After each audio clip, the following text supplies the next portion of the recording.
eh bien, je sois un héros de la foi. Sois un héros, une héroïne de la foi. C'est ce que Dieu attend de toi. La Bible dit, sans la foi, il est impossible de lui être agréable. Il faut que celui qui s'approche de Dieu croit que Dieu existe et qu'il est le rémunérateur de ceux qui le suivent. Alors si je dis, pasteur assois, bien. Alors le pasteur assoit. Alors vous pensez que quand il vient, il ne sait pas que j'existe? Est-ce qu'il ne sait pas que j'existe? Comment peut-il s'approcher de moi sans savoir que j'existe? Alors si Dieu le dit, ce n'est pas le simple fait de venir à côté de Dieu, mais c'est de savoir de quoi Dieu est capable. Qu'est-ce que Dieu est capable de faire? Tu ne peux pas approcher un Dieu comme celui-là et te plaindre que les sorciers ont stoppé ton avenir. Non, c'est impossible. Non, c'est impossible. La Bible dit dans Jean 1,12 à tous ceux qui l'ont reçu, à ceux qui croient en son nom, il leur a donné le pouvoir de devenir enfants de Dieu.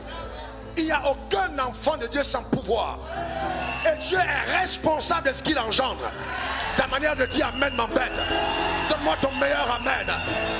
Le problème, c'est que nous donnons à Satan tellement de considération, amen, tellement de droits, amen, illégitimes en ce qui nous concerne. Si celui qui s'approche doit croire que j'existe.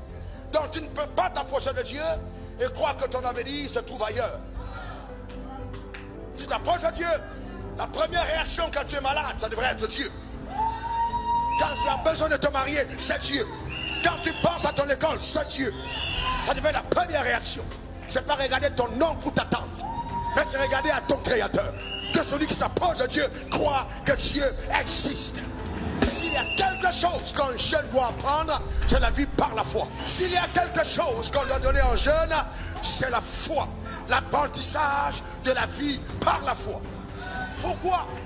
Parce que la foi est le seul lien qui te sortira de ton identité factuelle pour te conduire à l'identité prophétique.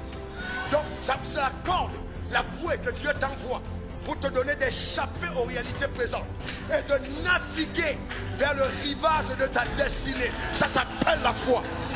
Amen. Donc c'est par elle que tu arrives. C'est pourquoi la Bible dit, ne t'ai-je pas dit que si tu... Je crois au présent. Je crois au présent. Je crois au présent. Mais je vois au futur. Ah oui, mais entre le présent et le futur, il y a un temps. Abraham a fait 25 ans. Mais moi, je ne vais pas attendre 25 ans. Ta manière de dire amen m'inquiète. Parce qu'au temps d'Abraham, il n'était pas la lumière. Nous opérons avec la fréquence de la lumière. La lumière est la vitesse la plus élevée qu'on connaît dans l'univers. Donc les 25 ans peuvent être raccourcis en 2 semaines et demie. Car ta manière de dire amen m'inquiète.